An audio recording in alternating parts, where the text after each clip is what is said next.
Ça marche très bien.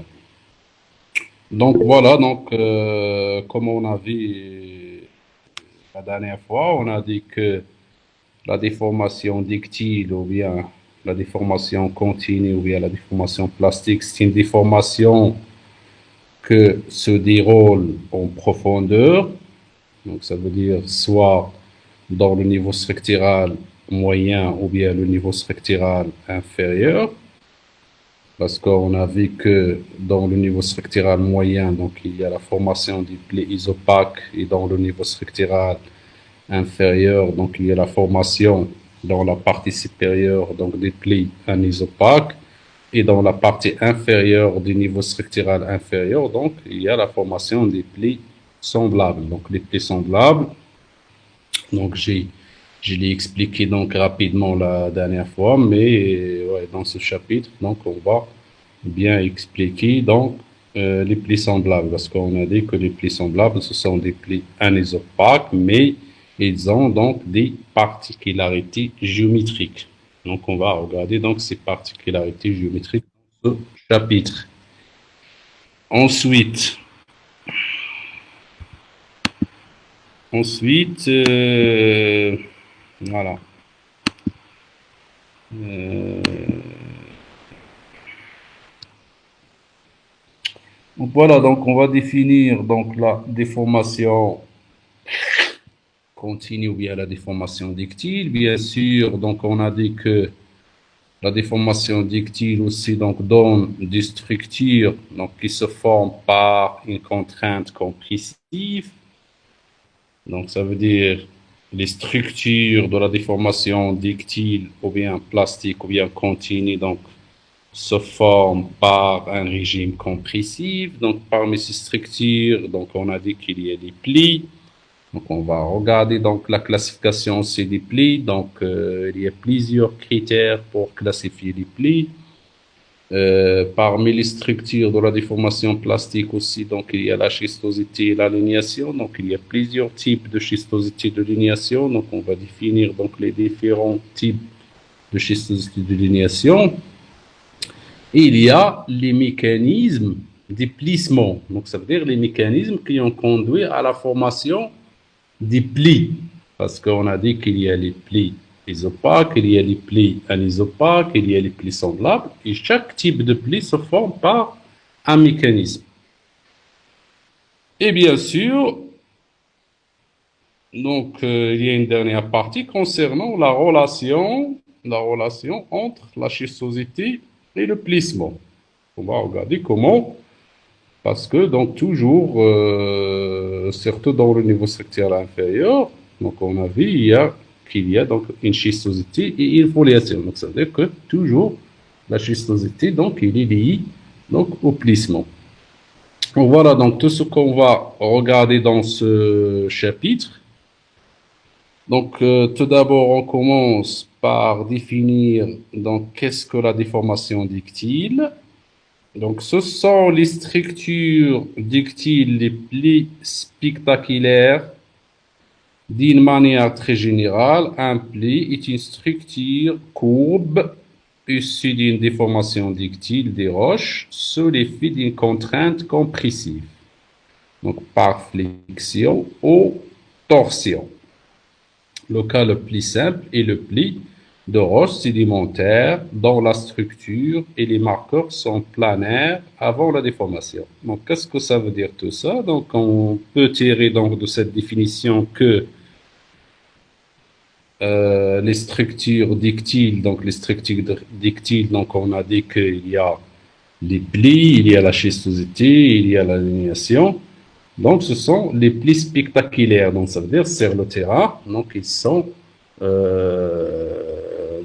jolis. Donc, c'est volé. Donc, entre guillemets, donc ils sont jolis. Donc on voit donc un plissement associé avec une schistosité. Donc, c'est quelque chose donc qui est spectaculaire donc sur le terrain. Et bien sûr, donc un pli, on a dit qu'un pli est une structure courbe, donc ici d'une déformation dictile, donc ça veut dire une déformation dictile ou bien une déformation plastique, qui se déroule en profondeur, mais par sous l'effet d'une contrainte compressive. Donc, ça veut dire pour avoir donc des structures donc d'une déformation ductile, donc il faut absolument donc une contrainte compressive parce que les structures de la déformation ductile ne se font pas par une contrainte extensive. Donc, ça veut dire une contrainte compressive, ça veut dire que il s'agit donc d'un régime tectonique ou bien un contexte tectonique compressif. Donc, par flexion ou torsion, ce sont des mécanismes donc, qui conduisent.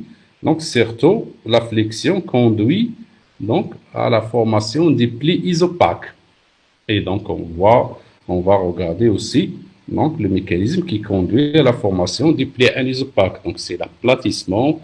Et on va regarder aussi le mécanisme qui conduit à la formation des plis semblables, qui est le cisaillement simple hétérogène. Donc, on va regarder le détail par la suite. Et bien sûr, donc, le cas le plus simple est le pli de roche sédimentaire, parce qu'une roche sédimentaire, donc, c'est au début se dépose horizontalement, mais ensuite, quand on applique une contrainte compressive donc sur une couche qui est déposée horizontalement, bien sûr, donc la couche, donc ça va subir une courbure. Donc ça veut dire devient un pli. Et bien sûr, donc un pli, on a dit, il est matérialisé par une courbure. L'échelle d'observation, donc c'est comme les structures de la déformation cassante, les structures qui caractérisent la tectonique ductile s'observent à toutes les échelles. Donc plérikilométrique, donc ça veut dire la grande échelle, donc ça veut dire c'est l'échelle donc des plaques lithosphériques ou bien des plaques tectoniques à millimétrique, donc ça veut dire millimétrique, donc ça veut dire c'est l'échelle microscopique, donc tout ce qu'on observe avec le microscope optique, donc en la mince. Mais donc toujours tout ce qui se passe à une petite échelle, donc passe à une grande échelle. Alors, maintenant, on va définir donc bien sûr les éléments géométriques d'un pli. Donc on commence par anticlinal. Donc sur le schéma qui est à droite, donc vous avez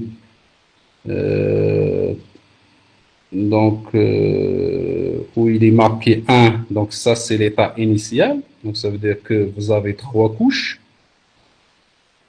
Une couche qui blanche, donc couleur blanche, et il y a couleur un petit peu sombre, et une troisième couleur.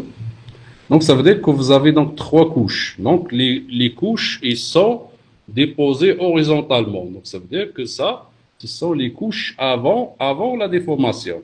Donc vous avez donc 3 couches et ensuite on applique une contrainte compressive et on a obtenu donc 2 cas. Donc il y a K2, donc où il est marqué 2. Donc voilà, donc les couches, regardez les couches comment ils sont plissées. Et il y a le cas, deuxième cas où il est marqué donc 3.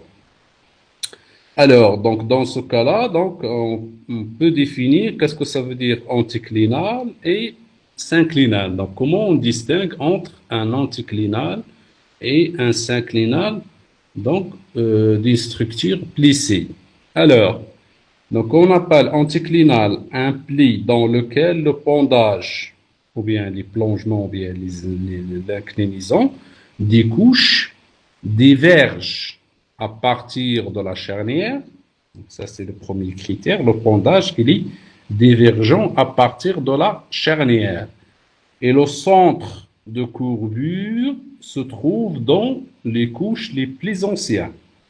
Donc c'est une structure convexe vers le haut. Donc on dit que c'est une structure convexe vers le haut ou bien concave vers le bas. Donc, soit en raison, en fonction de la convexité ou bien de la concavité. Donc là, je parle donc sur l'anticlinal, donc le schéma donc, qui est à droite, l'anticlinal, donc où il est marqué donc, le nombre 2. Donc on voit que donc, maintenant donc, vous connaissez la charnière. La charnière, donc c'est le point où la courbure il est maximale. Et donc à partir de la charnière, on voit que le pendage des deux flancs il est divergent. Donc, il y a le pendage des flancs qui est à droite, donc il est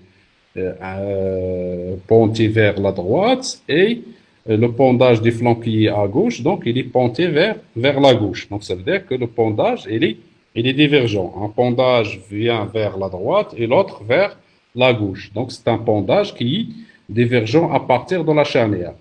Et en plus, donc, regardez par exemple donc, où il est marqué donc, le nombre 1, on a dit que les couches ils sont déposées horizontalement, donc on applique euh, le principe de superposition. Donc toujours, donc, la couche la plus ancienne, elle est en bas, et la couche la plus récente, donc il est en haut. Donc si on regarde où il y a l'anticlinal, donc ça veut dire où il est marqué 2, donc on voit que au centre, ou bien le milieu donc, de la structure, donc il est occupé par la couche la plus ancienne. Donc ça, c'est dans le cas d'un pli anticlinal. Donc ça veut dire il y a trois critères. Le pendage, il est divergent donc à partir de la charnière. Le cœur de la structure, il est occupé par la couche la plus ancienne. Et c'est une structure qui convexe vers le haut ou bien concave vers le bas. Maintenant, donc, on va parler donc sur synclinal. Donc synclinal, donc, toujours donc c'est où il y a donc marqué le nombre 3. Donc un pli dans lequel le pendage des couches converge vers la charnière. Maintenant, donc, le pendage il est convergent. Donc regardez les deux flancs. Donc chaque flanc, le pendage converge vers la charnière. Et le centre de courbure,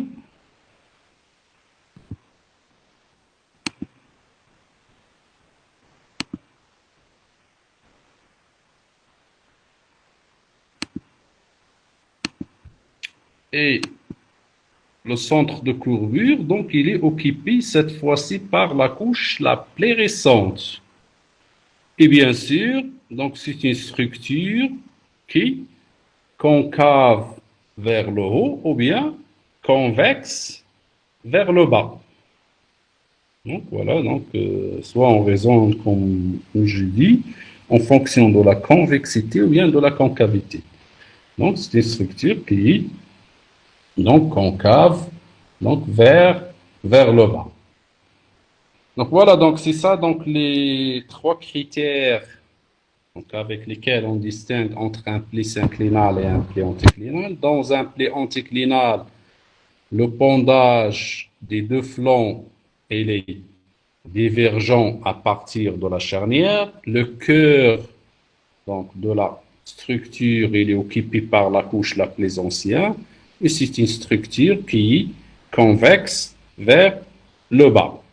Dans un pli synclinal, le pendage des deux flancs il est convergent donc, vers la charnière et le cœur de la structure il est occupé par la couche la plus récente et c'est une structure qui est concave donc vers le haut ou bien convexe vers le bas.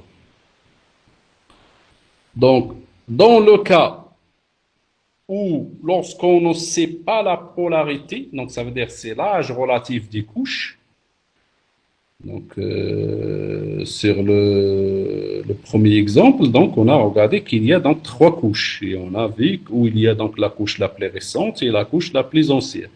Mais dans le cas où la polarité des couches n'est pas connue, donc on raisonne Donc cette fois-ci, on ne parle pas donc sur anticlinal et synclinal. On parle donc sur antiforme et synforme. Mais on raisonne seulement en fonction de la convexité ou bien de la concavité donc des plis. Lorsque le pli est convexe vers le ciel, ça veut dire convexe donc vers le haut, donc on parle donc sur un antiforme. Et lorsque le pli il est concave donc vers le haut, donc on parle donc sur un synforme. Donc voilà, donc là, donc lorsqu'on n'a pas l'âge relatif des couches, donc on parle plus donc sur anticlinal et synclinal. On parle donc sur antiforme et synforme. Et donc ça en fonction donc de la convexité ou bien de la concavité. Donc c'est le schéma qui est à gauche. Donc ça veut dire où il est marqué 1, donc c'est antiforme parce que la structure il est convexe vers le ciel. Et 2, donc c'est synforme parce que la structure elle est concave donc vers le haut, donc vers le ciel aussi, donc c'est vers le haut. Donc convexe vers le haut et concave donc vers, vers le haut.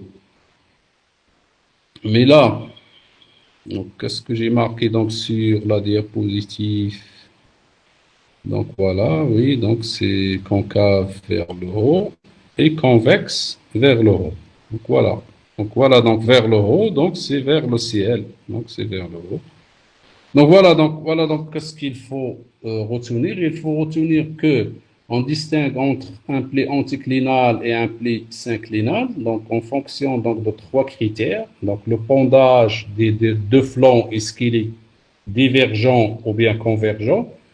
Donc soit s'il est divergent à partir de la charnière, donc ça veut dire divergent, donc ça veut dire que euh, donc, tracer un pli anticlinal et dessiner, donc avec les signes de pondage, et donc vous trouvez que chaque flanc est là, donc ça veut dire que le pondage de flanc, il est opposé et divergent, divergent à partir de la charnière.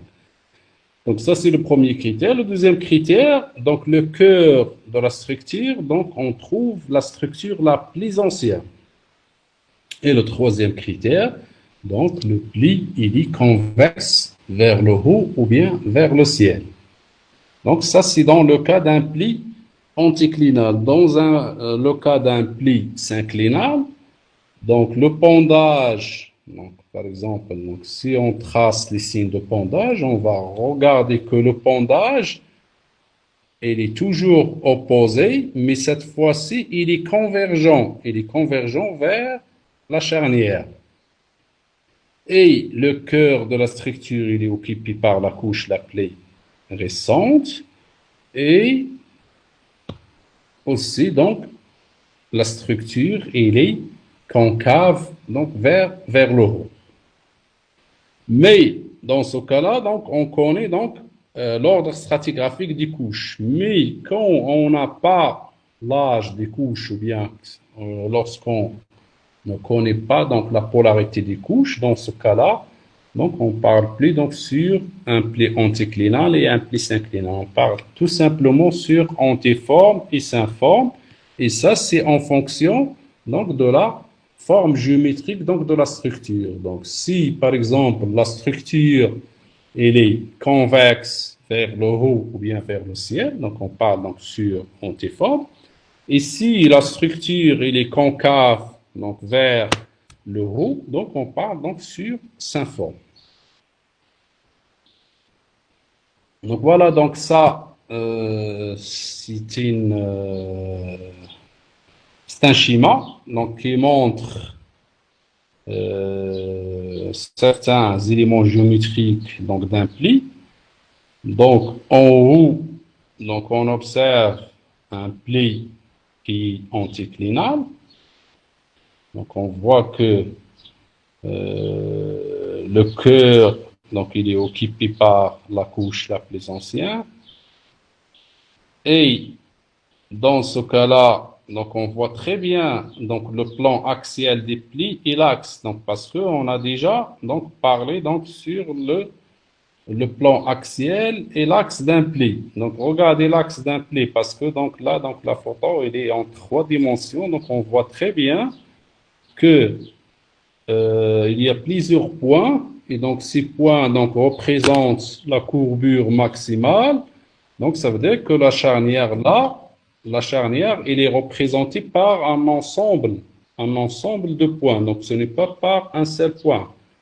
Donc, la charnière, elle est représentée par un seul point dans le cas où le pli, il est en deux dimensions. Euh, je sais pas.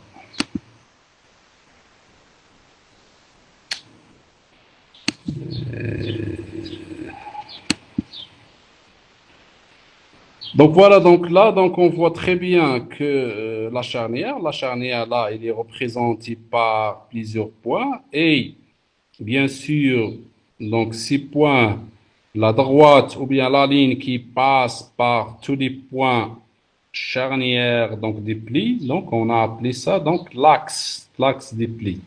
Donc on voit très bien l'axe des plis dans le cas d'un pli anticlinal et le cas d'un pli synclinal. Et bien sûr, donc, on regarde aussi donc, le plan axial. Donc, le plan axial, donc on a dit que nous, on dessine le plan axial seulement par une ligne donc, qui passe par le milieu donc, des plis. Donc, ou bien c'est volé donc, parce que le plan axial, normalement, donc, c'est le plan de symétrie des plis.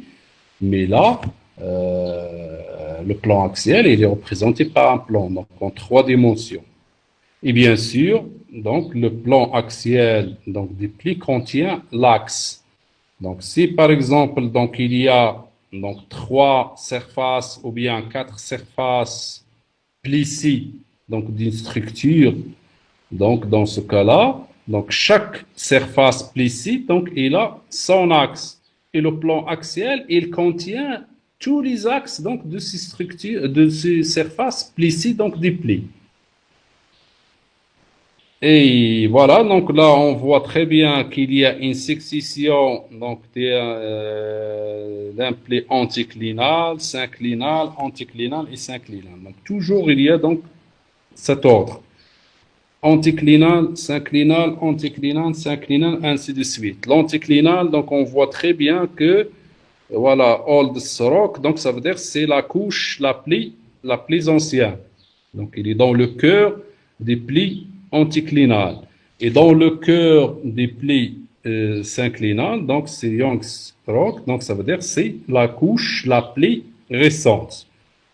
Donc voilà, donc ça c'est le premier critère. Le cœur, il est occupé par la couche la plus ancienne dans le pli anticlinal.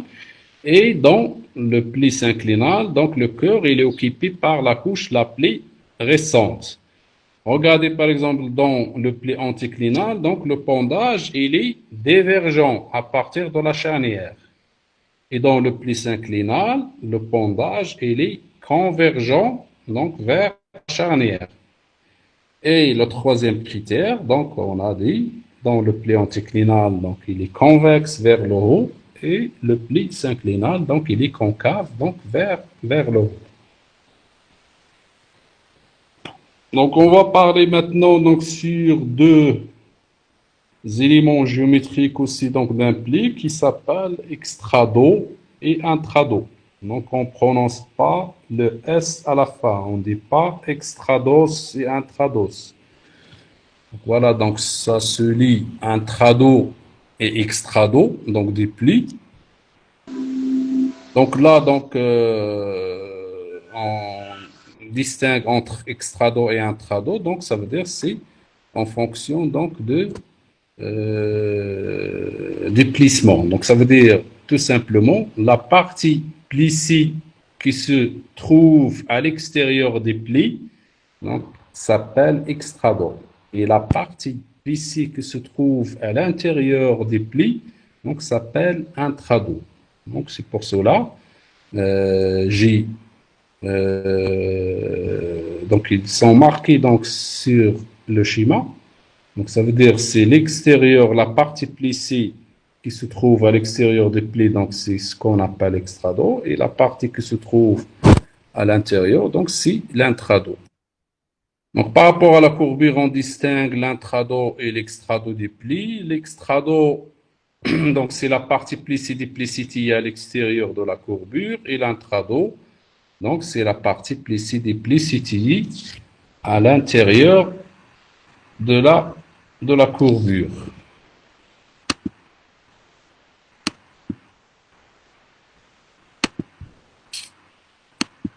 Donc, voilà. Maintenant, donc ça, on a déjà donc parlé la dernière fois donc sur ces éléments géométriques aussi. Donc, on va passer donc rapidement. Donc, on a dit parmi ces éléments géométriques, donc il y a la charnière. La charnière, on a dit que c'est un point ou une petite zone de la surface plissée où la courbure est maximale. Donc, on a dit que on parle donc sur un point où la courbure est maximale. Donc, dans le cas où le pli, donc il est en deux dimensions. Donc, c'est comme par exemple le schéma que vous avez. Donc, la charnière, là, il est représenté par un point. Donc, ça veut dire c'est le point où la courbure elle est maximale. Donc, c'est la charnière.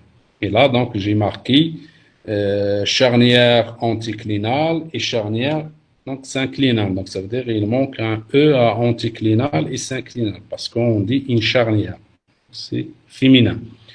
Donc, une charnière anticlinale et une charnière synclinale, mais la charnière peut être représentée par une petite zone, comme on a vu donc sur le schéma donc, de la diapositive donc, précédente, parce que dans le cas d'un pli qui est représenté donc, en trois dimensions, donc on voit très bien que la charnière elle est représentée par plusieurs points, et donc dans ce cas-là, donc la charnière elle est représentée par une petite zone. Donc cette petite zone, donc elle est représentée par plusieurs points. Mais donc je sais pas, mais moi donc je vais voilà chaque fois je coupe et j'accepte les gens quoi. Donc ça y est, donc on commence à 9 heures, donc c'est à 9 heures, excusez-moi donc. Je ne peux pas moi donc travailler comme ça. Donc chaque fois il y a une personne qui me pipe donc pour que j'accepte donc la rentrée. Mais ça donc c'est gênant. Et voilà, donc, ça coupe à chaque fois, laisse tomber. Donc, voilà, donc je reprends. Donc, la charnière, on a dit que c'est un point ou une petite zone dans la surface plissée où la courbure est maximale. Donc, on a dit que dans le cas où le pli, donc, il est représenté, donc, sous forme de dimension, donc, on parle donc sur un point. Donc, c'est comme, par exemple, le schéma qui est devant vous. Donc la charnière, là, il est représenté par un point. Et donc sur le schéma, donc il y a la charnière donc anticlinale et la charnière donc synclinale. Et bien sûr, dans le cas où le pli il est représenté donc en trois dimensions, donc dans ce cas-là, on voit que par exemple, si vous prenez donc une feuille et vous la plissez, donc vous regardez que la charnière elle est représentée par un ensemble donc de points. Donc là, donc cette zone, donc dans ce cas-là, donc on part donc sur une zone charnière. L'axe, l'axe, on a dit que c'est la ligne qui contient les points charnières portés par une même surface. Donc, ils correspondent à l'intersection des plans axiels et d'un plan horizontal. Dans les cas simples, c'est une droite que l'on peut caractériser par sa direction et son plongement. Alors, donc, on a dit que l'axe, donc, c'est la ligne qui contient les points charnières portés par une même surface. Par exemple, donc, si vous prenez donc une surface, donc un pli qui est constitué par plusieurs surfaces, et chaque surface, donc la charnière il est représenté par un ensemble de points. Donc là, donc, je parle donc sur un pli qui est représenté en trois dimensions. Donc si par exemple, prenez le cas d'une feuille. Donc vous la plissez. Ensuite, vous regardez que la charnière, donc, il est représenté par un ensemble de points. Et la ligne qui passe ou bien qui contient tous les points charnières, donc, s'appelle l'axe des plis. Ou bien, autrement dit, on peut définir aussi, donc, prenez un pli, donc, une feuille, vous la plissez. Donc, le plan axial des plis, donc, c'est le plan vertical. Et l'intersection avec un plan horizontal, donc l'intersection entre deux plans est une ligne, et donc cette ligne définit donc l'axe des plis. Donc c'est pour cela donc on a défini donc l'axe des plis aussi comme étant l'intersection des plans axiels des plis et d'un plan horizontal. Donc dans les cas simples, donc c'est une droite que l'on peut caractériser par sa direction et son plongement. Donc, ça veut dire, si c'est une droite, et cette droite, on peut mesurer donc sa direction et son plongement. Donc, ça veut dire de combien de degrés il est incliné, donc l'axe. Donc, il y a les flancs. Donc, les flancs, on a dit que les flancs situés de part et d'autre de la charnière sont les régions où la courbure est minimale et ils correspondent donc à la partie comprise entre deux charnières consécutives. Donc ça veut dire que donc là il y a trois définitions donc des flancs.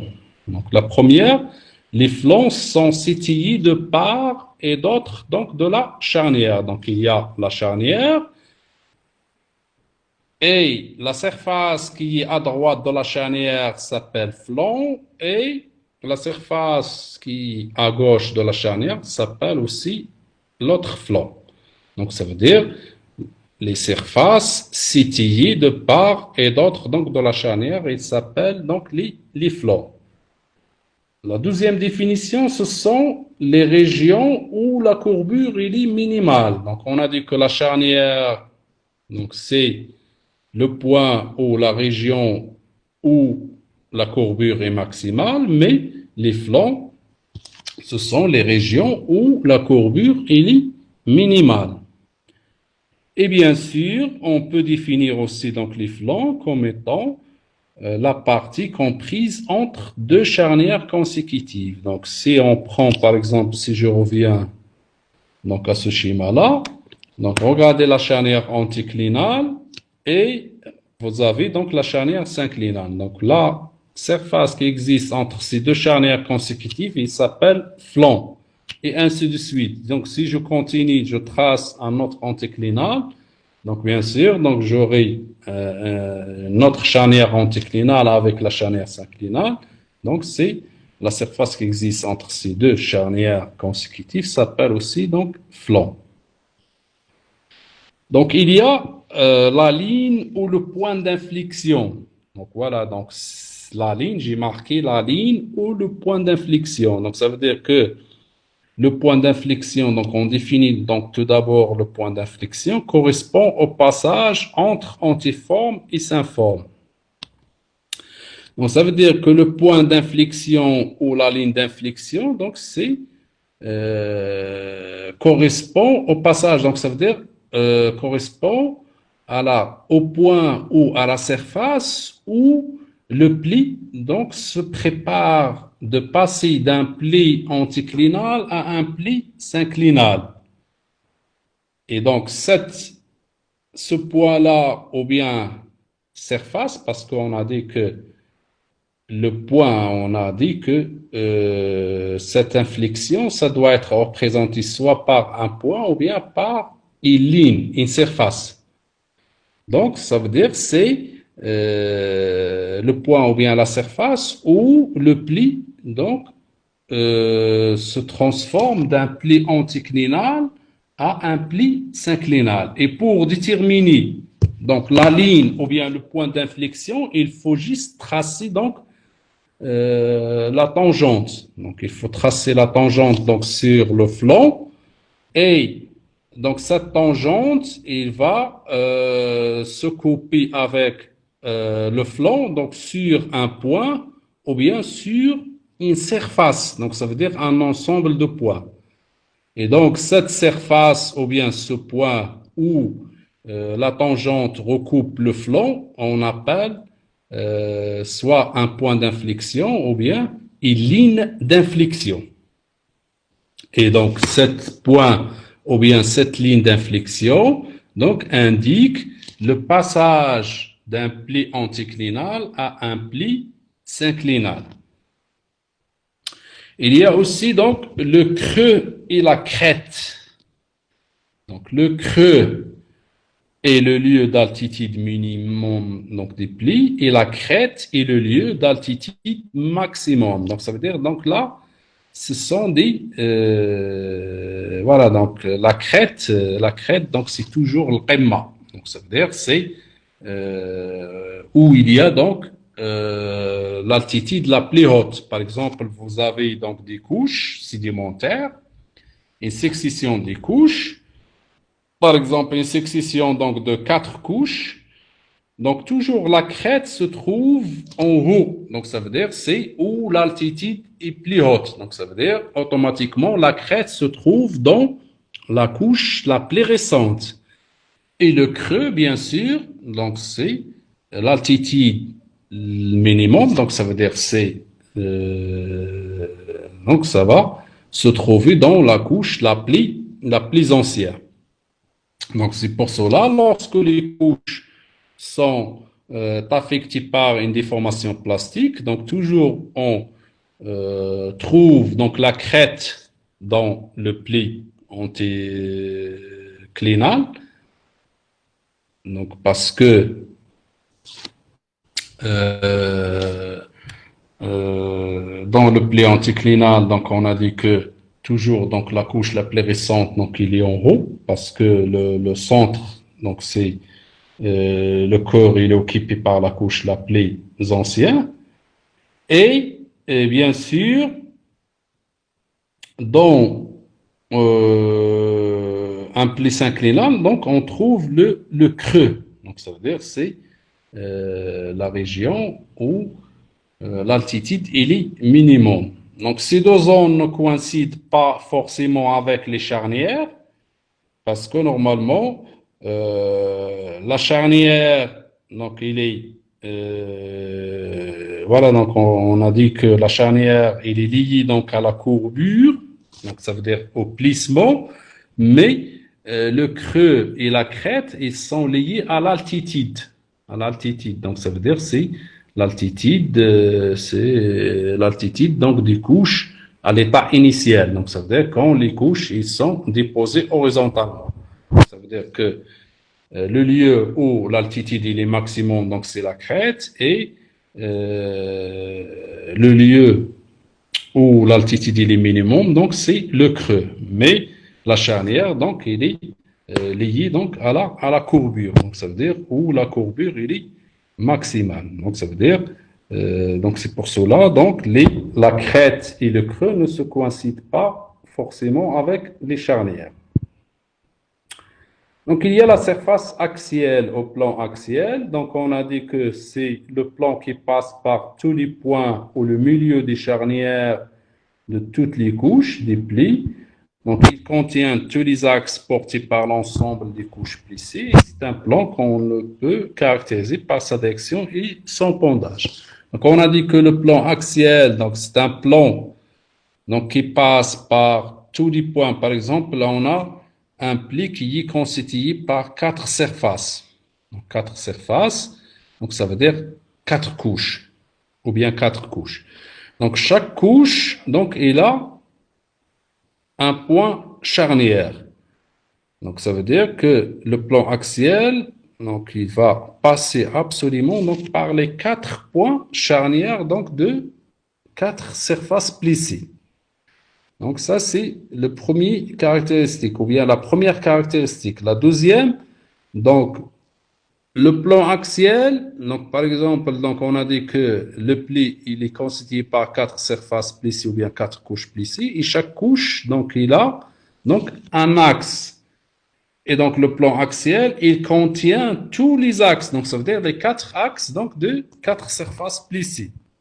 Et bien sûr tant que est un plan, donc on peut mesurer donc sa direction et son pendage. Donc la direction, donc ça veut dire c'est l'angle qui fait l'horizontale de ce plan avec le nord magnétique. Bien sûr, donc l'horizontale des plans, donc c'est l'axe des plis. Et bien sûr, donc son pendage, donc ça veut dire c'est l'angle qui fait la ligne de la plus grande pente avec l'horizontale. Donc, on va regarder donc la partie concernant la classification des plis. Donc, comment on mesure donc le plan axial et le pendage. Donc, toujours concernant les éléments géométriques d'un pli, donc on parle donc sur l'angle d'ouverture. Donc, l'angle d'ouverture, donc, c'est l'angle formé par les tangentes au flanc passant par les lignes d'inflexion. Et le pli est ouvert, donc si l'angle est très important. Serré, donc si l'angle est faible. Et isoclinal, donc si ses flancs sont parallèles. Alors, donc là, donc l'angle d'ouverture, donc comment on mesure donc tout d'abord l'angle d'ouverture. Donc l'angle d'ouverture, pour mesurer l'angle d'ouverture, donc il faut tracer les tangentes donc des deux flancs. Donc ça veut dire on trace la tangente des premiers flancs et la tangente donc de deuxième flanc, donc la tangente. Et donc ces deux tangentes, ils vont s'intersecter ou bien se couper donc sur un point. Et donc à partir de ce point, donc on trace un angle. Donc l'intersection donc de ces deux tangentes, ils vont donner un angle. Et cet angle donc qu'on appelle un angle d'ouverture. Et bien sûr, donc cet angle d'ouverture donc permet de déterminer l'intensité de la déformation. Donc si l'angle par exemple donc il est ouvert, donc on dit il est ouvert, donc il y a très ouvert, donc ça veut dire lorsque l'angle il est varie de 120 à 180, ou bien ouvert, donc ça veut dire de 70 à 120, ou bien fermé lorsque l'angle est égal à donc il a compris entre 30 et 60 degrés, ou bien aigu, donc c'est supérieur à 30 degrés, et bien sûr donc l'angle est égal à 0, donc lorsque les deux flancs ils sont parallèles, et donc dans ce cas-là on dit que le pli il est isoclinal. Et donc, si le pli il est isoclinal, donc ça veut dire que la déformation il est très intense. Donc, la déformation il est très intense lorsque le pli devient isoclinal. Mais lorsque l'angle d'ouverture donc il est ouvert ou bien très ouvert, donc ça veut dire que la déformation donc il est faible. Et au fur et à mesure que l'angle d'ouverture donc devient de plus en plus donc petit, donc là la déformation devient très très intense. Donc jusqu'à que le pli donc devient isoclinal, donc ça veut dire que les deux flancs ils sont parallèles, donc ça veut dire que l'angle d'ouverture est égal à 0. Donc dans ce cas-là, on dit que euh, voilà donc la déformation, elle est très intense. Donc voilà, donc pour déterminer donc l'angle d'ouverture, il faut juste tracer la tangente donc sur les deux flancs. Donc j'ai oublié donc de parler donc sur parce que donc concernant donc les flancs, donc on a dit que un pli donc possède donc un flanc normal et un flanc inverse. Et la dernière fois, j'ai parlé donc sur comment on distingue entre un flanc normal et un flanc inverse. Et on a dit que dans un pli qui est dissymétrique, donc un pli qui est dissymétrique, donc ça veut dire que les deux flancs ne sont pas symétriques, ne sont pas semblables. Donc ça veut dire un flanc différent de l'autre. Donc dans un pli dissymétrique, donc il y a un flanc qui est long et il y a un flanc qui est court. Donc ça veut dire le flanc qui est long, c'est toujours donc c'est le flanc normal et le flanc qui est court, donc c'est le flanc qui inverse. Donc ça c'est le premier critère pour distinguer entre un flanc normal et un flanc inverse. Donc ça veut dire que c'est la dimension ou bien la longueur des deux flancs. Le flanc long, donc c'est le flanc normal, le flanc court, donc c'est le flanc inverse. Le deuxième critère, on a dit que on compare l'ordre stratigraphique des couches. Donc ça veut dire donc sur le flanc où les couches ils sont matérialisées par une superposition stratigraphique normale. Donc ça veut dire que la couche la plus ancienne, il est en bas, et la couche la plus récente, il est en haut. Donc on dit qu'il s'agit d'un flanc normal. Et sur le flanc où la superposition stratigraphique il est anormale, donc ça veut dire que la couche la plus ancienne il est en haut et la couche la plus récente il est en bas. Donc on dit que il s'agit donc d'un flanc inverse. Donc ça veut dire donc on a vu donc deux critères pour distinguer entre un flanc normal et un flanc inverse. Donc il y a la dimension ou bien la longueur des deux flancs. Donc dans le cas donc des plis dissymétriques ou bien asymétriques, et il y a donc l'ordre stratigraphique des couches. Et bien sûr, donc il y a un troisième critère qu'on va regarder donc à la dernière diapositive donc de ce chapitre.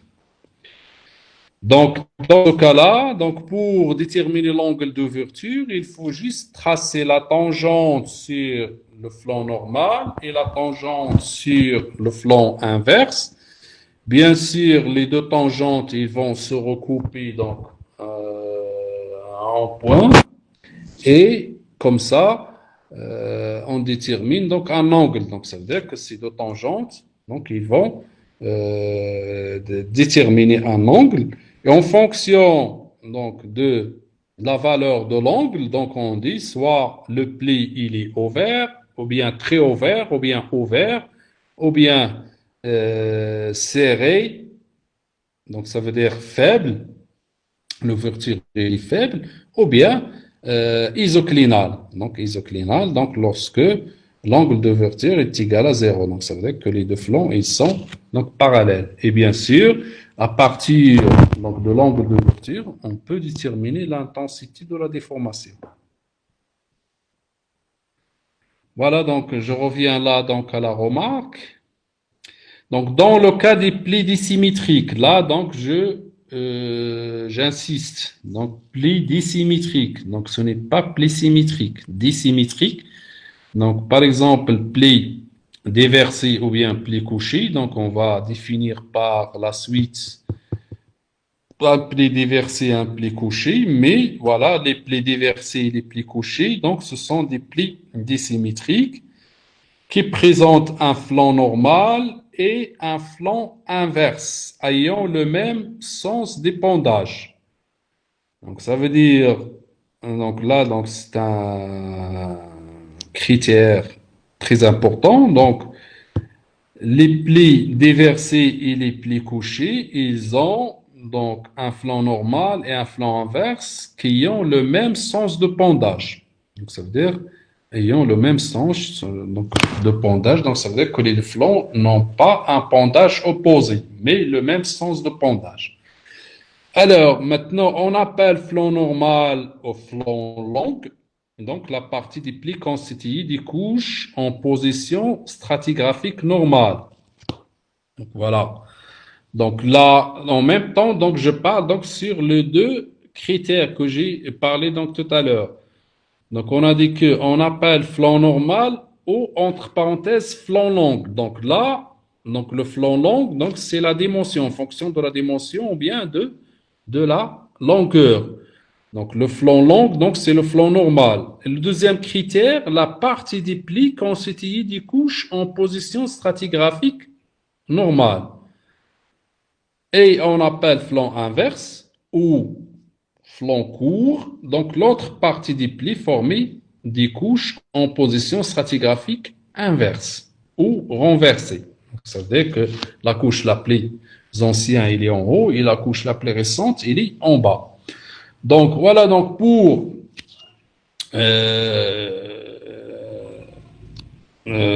bien comprendre donc la position stratigraphique normale ou bien inverse ou bien anormale.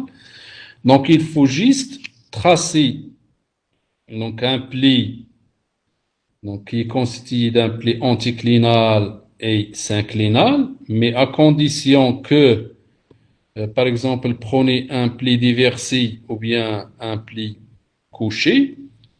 Donc les deux flancs ils ont donc le même sens de pondage. Et par exemple, dans ce pli, prenez par exemple trois surfaces ou bien trois couches. Donc la couche 1, couche 2, couche 3. Et ensuite, prenez par exemple, tracez une ligne verticale. Donc ça veut dire selon laquelle vous effectuez donc une coupe. Et regardez par exemple donc sur cette ligne verticale la superposition des couches. Donc vous observez que sur le flanc normal, que la superposition stratigraphique ou bien la position stratigraphique, donc il est normal. Donc la couche la plus ancienne, il est en bas. Et la couche la plus récente, il est en haut. Donc c'est tout à fait normal parce qu'on a dit que dans le pli anticlinal, donc le cœur il est occupé par la couche la plus ancienne. Et vous tracez une autre ligne verticale donc sur le flanc inverse. Et donc sur cette ligne, donc vous observez que la couche la plus ancienne, il est en haut, et la couche la plus récente, il est en bas. Donc ça veut dire que la position où il y a la superposition stratigraphique est inverse. Donc dans ce cas-là, on dit que il s'agit donc d'un flanc inverse. Ou bien, donc toujours donc sur un pli dissymétrique, vous trouvez que le flanc qui est long, donc c'est le flanc normal, et le flanc qui est court, donc c'est le flanc inverse. Alors maintenant, donc on va parler donc sur la classification des plis. Donc bien sûr, donc pour classifier donc un pli, donc on a toujours besoin donc d'un critère ou bien de plusieurs critères. Alors, les différents types de plis définis par leur géométrie, maintenant, donc, en fonction de la géométrie, donc, on parle donc sur un pli cylindrique et un pli conique. Donc, on définit, donc, voilà, donc, vous avez donc sur le schéma, donc, un pli cylindrique et un pli conique. On définit donc, qu'est-ce que ça veut dire un pli cylindrique et un pli conique. Donc, dans un pli cylindrique, dont la surface plissée est engendrée par la translation de lignes génératrices parallèlement à elles-mêmes et à l'axe des plis. Donc voilà, donc j'ai représenté dans le cas d'un pli cylindrique, j'ai représenté donc l'axe des plis donc avec le trait rouge. Donc ça c'est l'axe de pli. Et les traits noirs, donc c'est ce qu'on appelle les lignes génératrices. Donc on observe très bien que les lignes génératrices, donc ils sont parallèles entre elles et parallèles à l'axe des plis.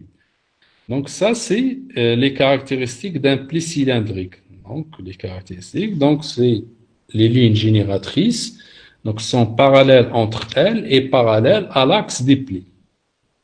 Donc, dans un pli conique, donc dont la surface peut être engendrée par des lignes génératrices qui partent d'un point A, qui se déplacent pour être parallèle à l'axe des plis une seule fois. Donc voilà donc un pli conique. Donc et là, donc pourquoi il s'appelle pli conique? Parce qu'il a une forme d'un cône. Donc cône بحال الدواز. Donc les lignes génératrices, donc ils partent. Donc toutes les lignes génératrices partent d'un seul point, donc le point A. Donc cet point il s'appelle vortex. V-E-R-T-O-X, vortex. Et bien sûr, donc ces lignes génératrices, donc il essaye d'être parallèle à l'axe des plis. Donc voilà, donc, mais il a une forme d'un cône. Donc c'est pour cela qu'il s'appelle un pli conique.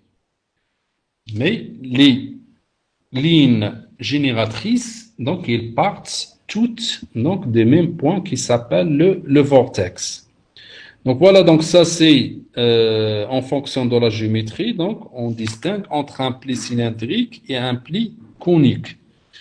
Donc dans un pli cylindrique, les lignes génératrices ils sont parallèles entre elles et parallèles avec l'axe des plis. Et dans un pli conique, donc les lignes génératrices donc partent des mêmes points qui s'appellent le vortex. Donc toujours en fonction de la géométrie, mais cette fois-ci en fonction de la géométrie donc des plans axiels. Donc en fonction de la géométrie des plans axiels, on distingue entre quatre types de plis. Donc qui sont plis droits, plis de jeté, plis déversés et plis couchés. Alors, on commence par le pli droit. Donc là, donc je répète encore une fois, donc cette classification se base sur la géométrie des plans axiels, parce que normalement on va regarder que le plan axiel, donc il va la géométrie du plan axiel, donc ça va changer au fur et à mesure en passant des plis droits aux plis couchés. Donc le plan axial devient de plus en plus incliné jusqu'à ce qu'il devient horizontal dans le cas d'un pli couché. Regardez dans le pli droit, donc le plan axial, donc c'est maintenant donc le plan axial, je le représente par une ligne. Donc dans le pli droit, donc le plan axial, donc c'est le plan qui est représenté par des pointillés. Donc c'est le plan qui est vertical. Et au fur et à mesure, donc on passe des plis droits aux plis couchés, donc ça veut dire on passe par pli droit, pli de jeté, pli déversé et ensuite pli couché. Regardez l'évolution de la géométrie des plans axiels. Le plan axiel dans le pli droit, il est vertical. Dans le pli de jeté, il est un petit peu incliné. Le pli déversé, un peu plus incliné. Et dans le pli couché, donc, il devient horizontal. Donc, c'est pour cela on a dit que cette classification se base donc sur la géométrie des plans axiels. Donc, on distingue entre quatre types de plis qui sont plis droits, plis de jeté, plis déversés et plis couchés. Maintenant, on va parler donc sur les caractéristiques donc de chaque type de pli. On commence par pli droit. Pli droit, donc comme vous regardez donc sur le schéma, donc c'est un pli symétrique.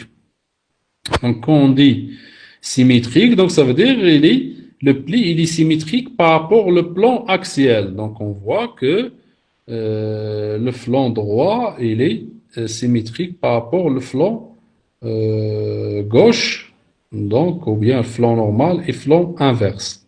Donc c'est un pli qui est symétrique. Donc lorsque les deux flancs d'un pli ont le même pendage, même mais de sens opposé, on a affaire à un pli droit. Dans ce cas-là, le plan axial et vertical est perpendiculaire aux contraintes de compression. Donc voilà. Donc la première des choses, donc pour déterminer donc le pondage donc d'un flanc, il faut juste tracer la tangente. Par exemple, donc sur le pli droit, donc on a deux flancs, donc le flanc normal et le flanc inverse. Donc pour déterminer le pondage de chaque flanc, il faut tracer donc la tangente.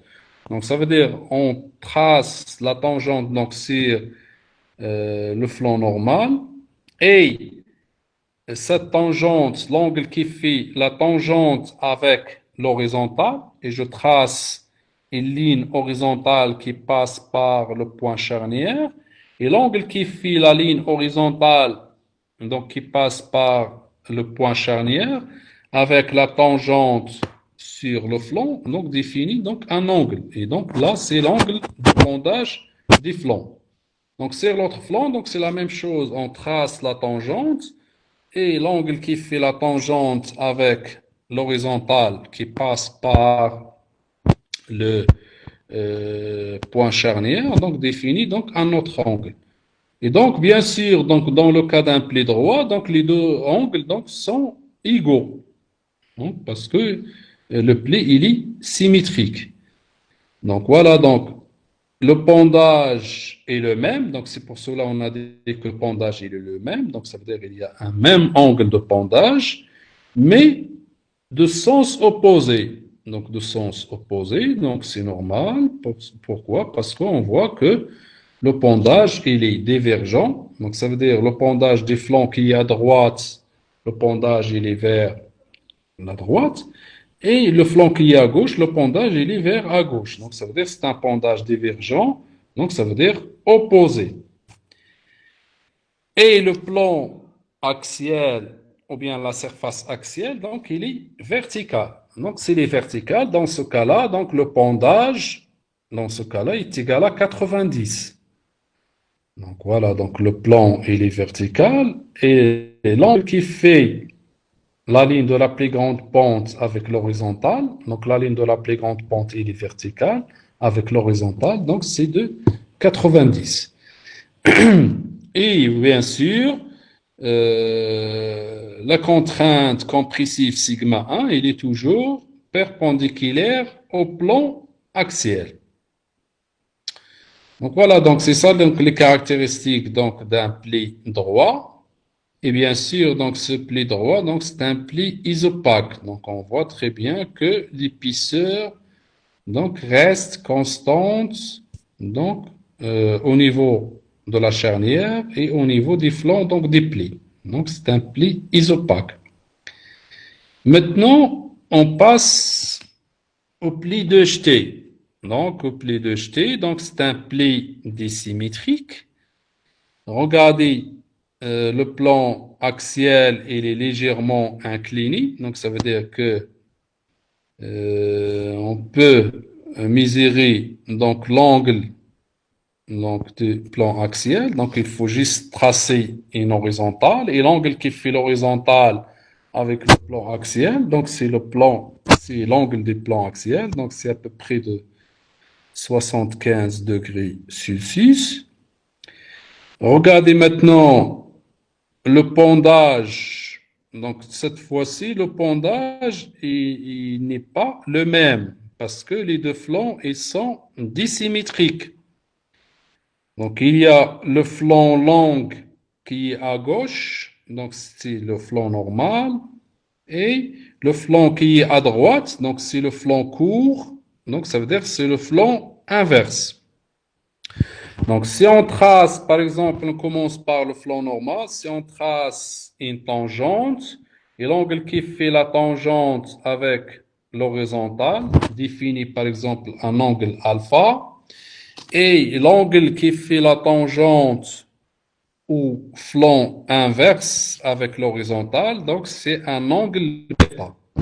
Donc, si vous tracez ça, donc vous remarquez que l'angle bêta, donc ça veut dire l'angle des flancs inverses est supérieur à l'angle des flancs normal. Donc, ça veut dire que les deux flancs, ils n'ont pas la même valeur de pondage. Et le pendage aussi donc des deux flancs est opposé. Donc ça veut dire que le pendage il est différent en valeur et en sens.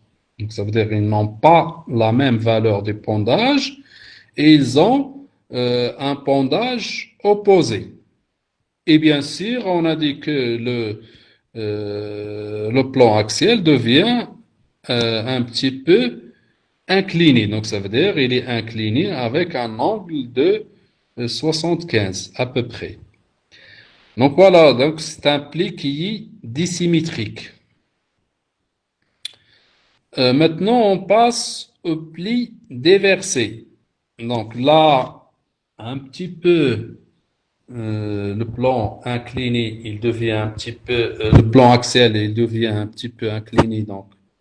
Donc ça veut dire que l'inclinaison, il est un petit peu plus, donc par rapport à l'inclinaison dans le cas d'un pli de jeté, donc à peu près de 45 degrés. Donc voilà, donc pour mesurer, donc on a dit, donc je répète encore une fois, pour mesurer donc le pendage des plans axiaux, il faut juste tracer donc une ligne horizontale et l'angle qui fait la ligne horizontale avec le plan axial, donc c'est l'angle donc des plans axiaux.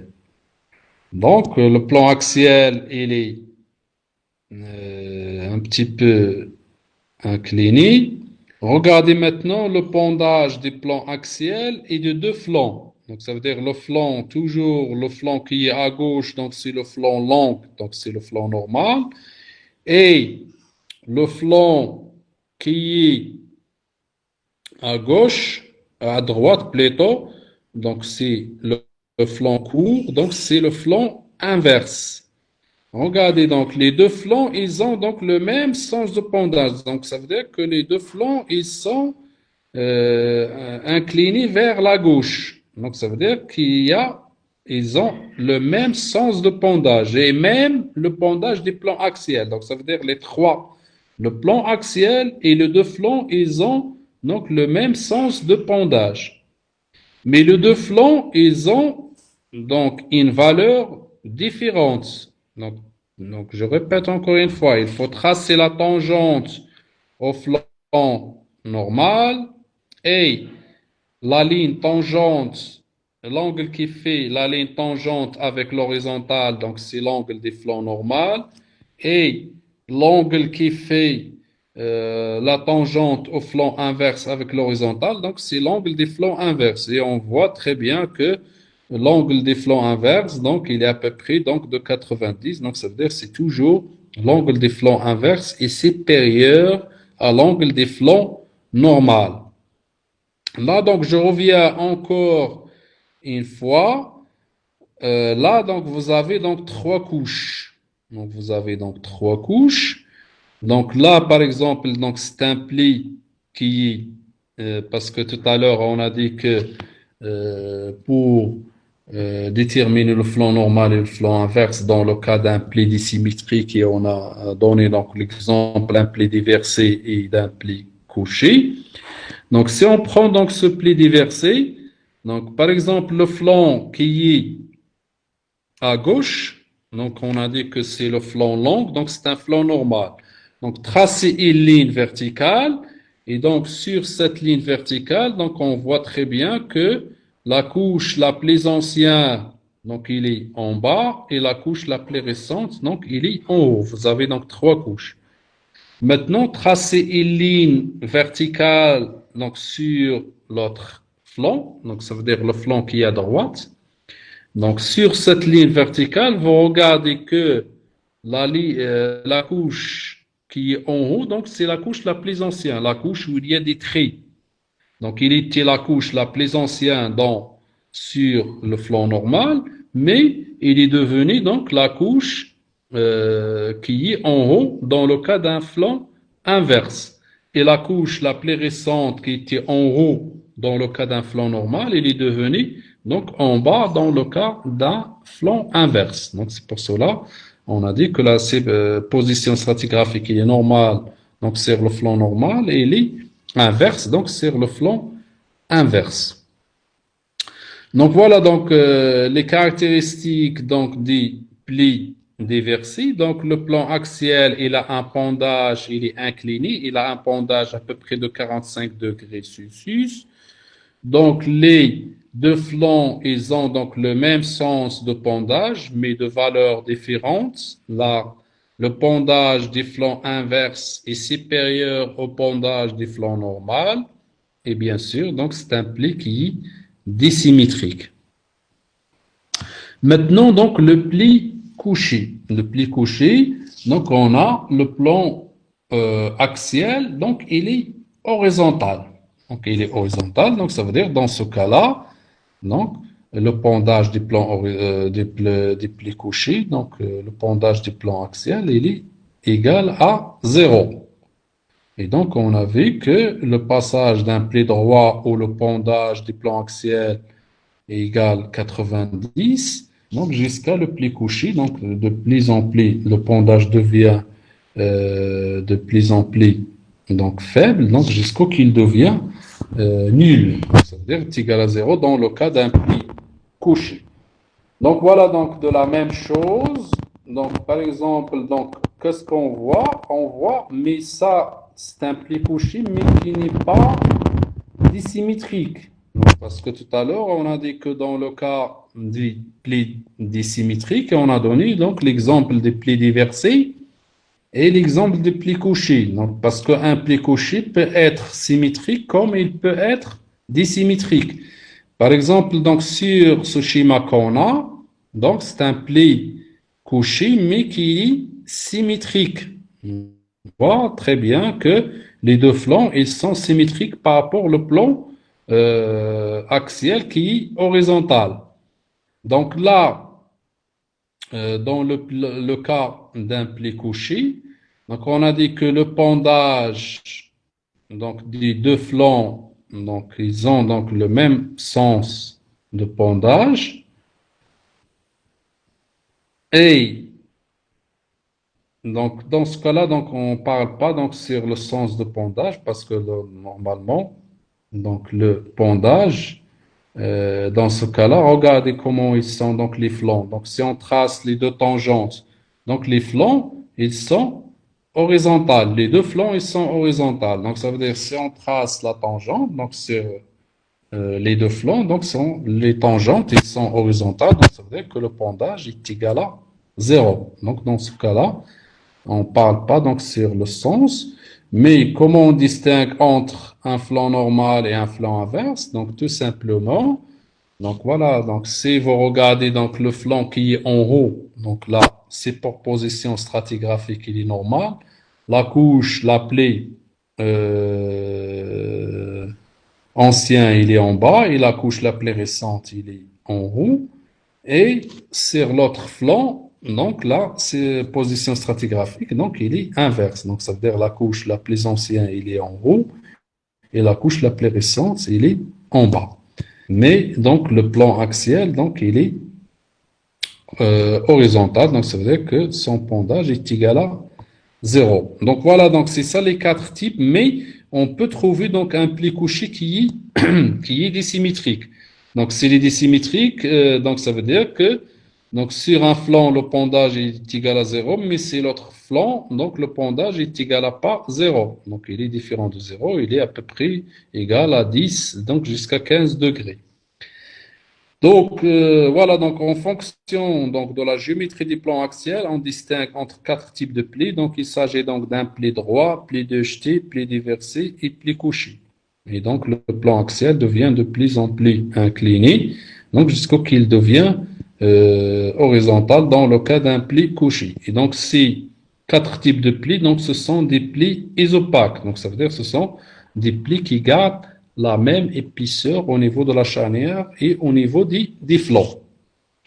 Donc ça, c'est une autre classification. Maintenant, donc voilà, donc le pli couché, donc j'ai marqué que le plan axial, il est presque horizontal et les deux flancs sont presque horizontaux. Donc maintenant, il y a une deuxième classification, mais cette fois-ci en fonction de l'étirement de chacun donc des deux flancs d'un pli. Donc ça veut dire, parce que normalement, au niveau d'un pli, donc toujours la contrainte déviatorique, ou bien la contrainte tectonique, donc il est forte au niveau des flancs qu'au niveau donc de la charnière. Donc toujours, parce que toujours la contrainte, il attaque les flancs. Donc c'est pour cela, la contrainte déviatorique, donc il est forte au niveau des flancs et il est faible au niveau donc de la charnière. Et bien sûr, donc si la contrainte déviatorique, il attaque les flancs, donc parfois, donc il y a un étirement donc de chacun donc des flancs du pli. Donc en fonction de l'étirement donc de chacun des flancs du pli, donc on distingue entre quatre types de plis. Donc c'est le pli étiré, pli laminé, ensuite pli faille et ensuite pli chevauchant. Donc il faut faire attention. Et cette étape, donc, ils sont successifs. Donc, la première des choses, donc, on commence par pli étiré. Donc, pli étiré, donc là, donc, il n'y a pas, donc, il n'y a pas donc la représentation de pli étiré et pli chevauchant. On dirait que le pli laminé et pli faille. Mais quand même, donc, on va définir qu'est-ce que ça veut dire un pli étiré. Donc, un pli étiré, lorsque l'épaisseur des couches d'un flanc étiré diminue. Donc, ça veut dire que un pli étiré, donc l'épaisseur des couches des flancs étirés, donc diminue. Donc, par exemple, donc sur le schéma donc d'un pli laminé, donc on voit très bien que ce sont des plis donc dissymétriques.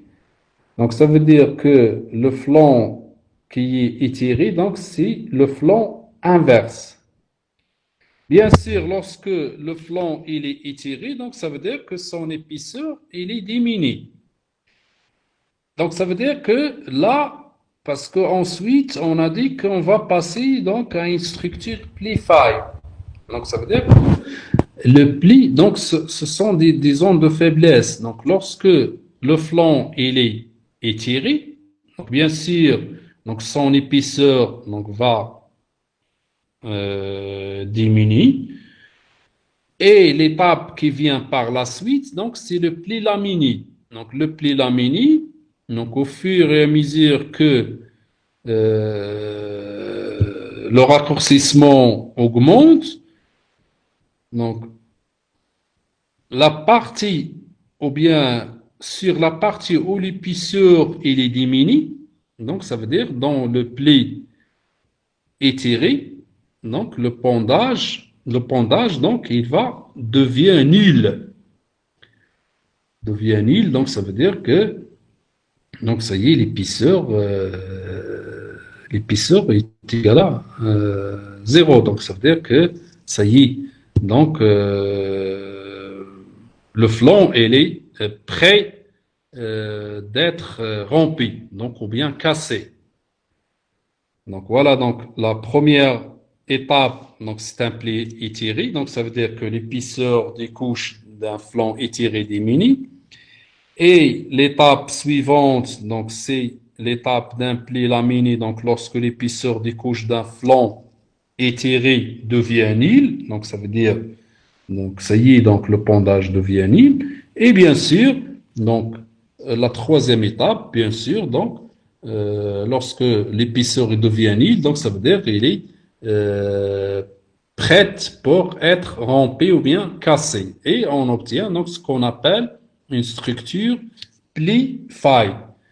Et bien sûr, l'étape qui vient par la suite, donc toujours le raccourcissement continue donc augmenter. Donc le rejet devient un petit peu important et on obtient donc ce qu'on appelle un pli chevauchant. Donc voilà, donc c'est ça. Donc les quatre types en fonction de l'étirement de certains flancs donc des plis. Donc en fonction de l'étirement de certains flancs des plis, donc on distingue entre plis étirés ou l'épaisseur des couches diminue et un pli laminé où l'épaisseur des couches étirées donc devient nulle et un pli faille, une structure pli faille où donc le flanc étiré donc il est rompu ou bien cassé et on obtient donc ce qu'on appelle une structure pli faille et bien sûr donc un pli chevauchant où le rejet ou bien l'ampleur du déplacement devient très important. Donc on obtient donc ce qu'on appelle un pli chevauchant.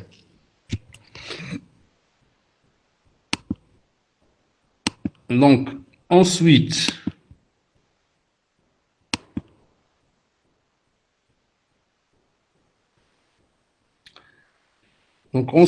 donc il y a une autre classification, donc ce qu'on appelle la classification de Ramsey. Alors, donc cette classification donc se base donc sur les isogones de pondage. Donc voilà donc pourquoi on a appelé donc cette classification donc c'est la classification donc de Ramsey parce que donc c'est Ramsey donc qui a découvert donc cette classification. Et donc cette classification se base donc sur ce qu'on appelle les isogones donc de pondage.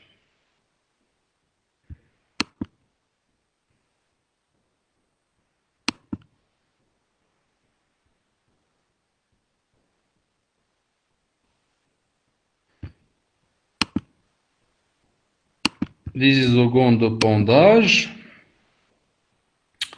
Donc la première des choses, donc on va définir donc qu'est-ce que ça veut dire isogone de pondage.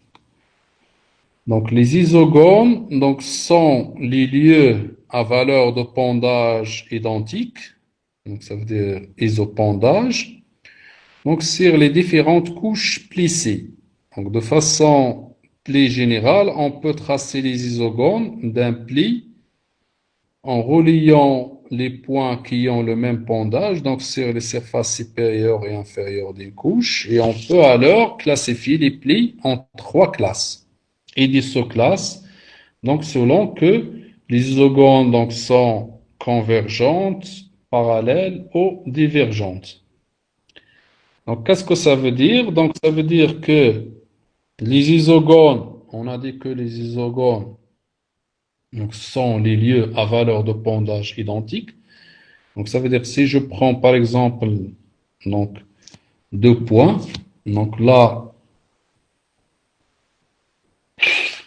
donc voilà, donc là, c'est les trois cas qu'on peut trouver. Donc, c'est ça, donc Ramsey qu'il a fait. Donc, il a tracé les isogones. Donc, après, donc, on va regarder comment on trace les isogones. Mais les isogones, donc, ça veut dire que si je prends par exemple donc, le schéma qui est en haut, donc chaque trait représente donc une isogone. Et donc l'isogone, donc il y a un point de donc chaque isogone donc passe par deux points. Donc un point sur la limite inférieure donc de la couche et l'autre point donc sur la limite supérieure. Mais le point sur la limite inférieure et le point qui est sur la limite supérieure, donc ils ont donc la même valeur de pondage. Et on a dit que pour déterminer donc le pondage donc sur ce point, donc il faut tracer la tangente qui passe par ce point et l'angle qui fait la tangente avec l'horizontale, donc c'est l'angle exact où se trouve donc le point. Donc sur la limite inférieure.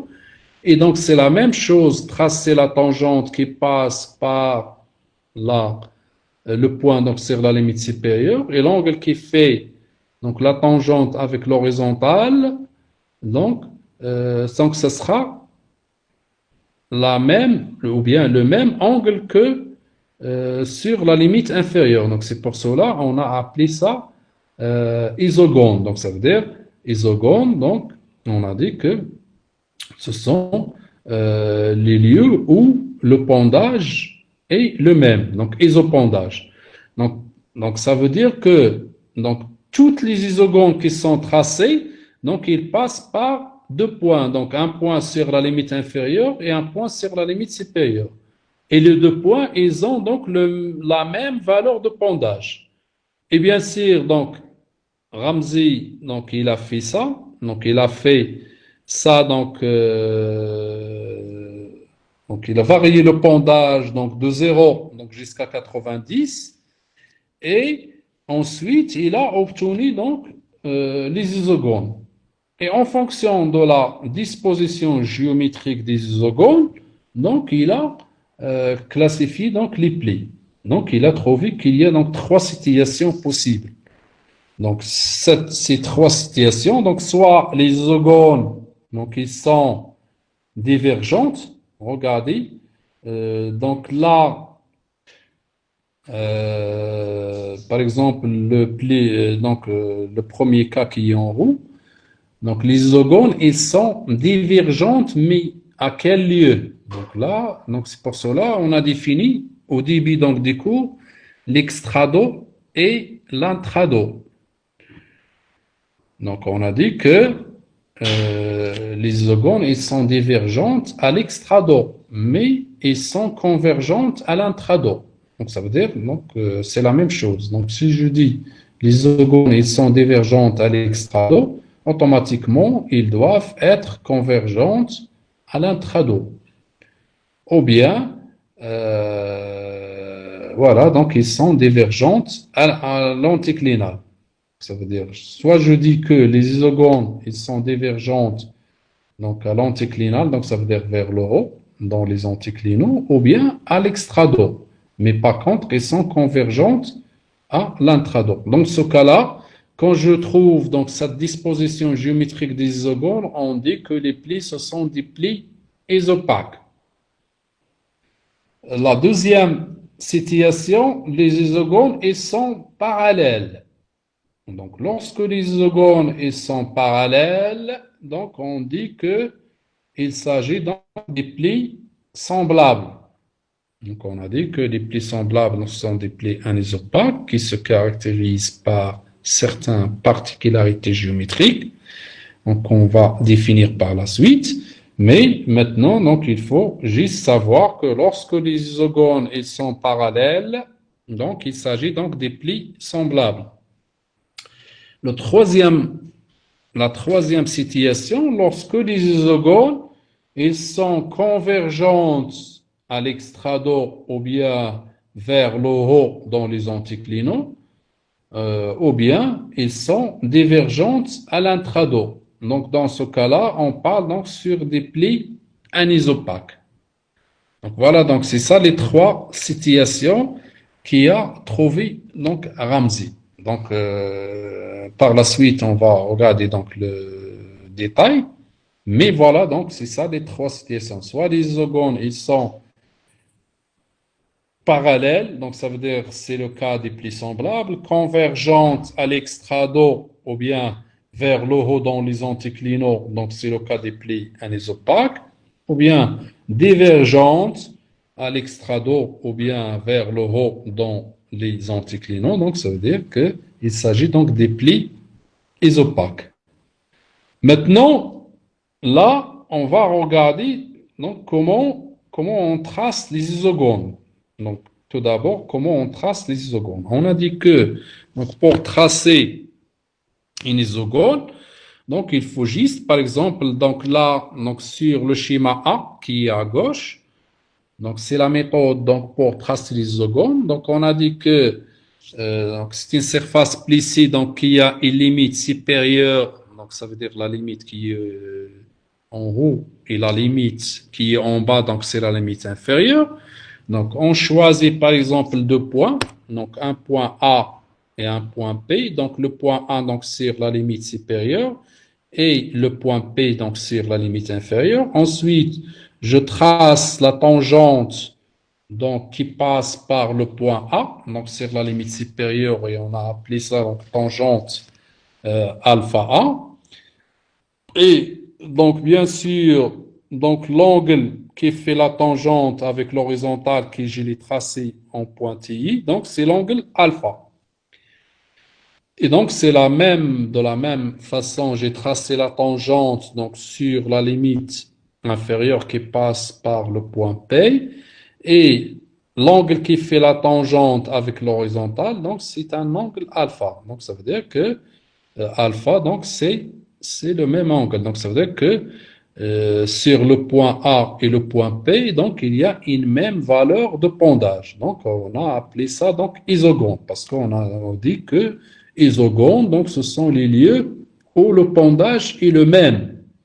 Donc, ça veut dire isopondage. Donc, ça veut dire sur le point A et le point P, donc il y a une même valeur de pondage. Donc, ça veut dire là, on a obtenu donc une isogone alpha qui passe par le point A et le point P. Donc, c'est la même chose. Donc, je prends par exemple deux autres points et donc de la même manière, donc ça veut dire je trace les tangentes et bien sûr, donc sur ces deux points, il y a une même valeur de pondage. Et ensuite, donc je relie les deux points avec une ligne. Et donc cette ligne représente, par exemple, donc une autre isogone. Et donc je répète ça donc pour les différentes valeurs, parce que le pondage, normalement, on a dit que le pondage varie de 0 jusqu'à 90. Donc 0, donc le pondage est égal à 0, donc si au niveau de la charnière, parce qu'au niveau de la charnière, donc si je trace la tangente, donc la tangente au niveau de la charnière, la tangente, elle est horizontale. Donc ça veut dire que dans ce cas-là, le pondage est égal à 0. Regardez par exemple, donc là j'ai tracé donc un autre exemple, donc j'ai tracé donc je vais tracer donc l'isogone au niveau de la charnière. Donc, j'ai tracé une horizontale donc, au niveau de la charnière, donc de la limite supérieure, et la tangente au niveau de la charnière de la limite inférieure. Et bien sûr, donc sur la limite, la charnière de la limite supérieure et la charnière de la limite inférieure, donc le pondage est égal à 0. Et bien sûr, donc j'ai relié donc les deux points avec une ligne, et donc cette ligne, donc c'est l'isogone. Par exemple, on peut l'appeler l'isogone bêta ou n'importe. Donc voilà. Donc là, quand j'ai, par exemple, voilà, donc je trace toutes les isogones, donc ça veut dire en fonction du pondage, donc ça veut dire de 0 jusqu'à 90.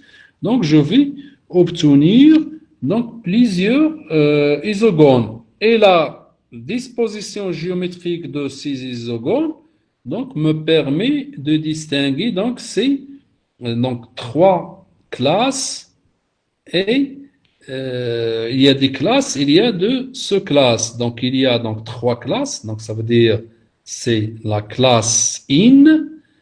Donc, la classe in se divise en trois sous-classes qui sont la sous-classe 1A, la sous-classe 1P et la sous-classe 1C. Et il y a donc la classe 2 et il y a la classe 3. Alors, donc, je commence par la classe 1. Donc, la classe 1, donc, la classe 1, donc, cette classe 1, donc, se caractérise par, regardez, comment ils sont, donc, les isogones. Donc, les isogones, ils sont divergentes à l'extrado ou bien vers le haut dans les anticlinaux. Donc, bien sûr, donc, les isogones, ils sont divergentes à l'extrado, et automatiquement, ils sont convergentes à l'intrado.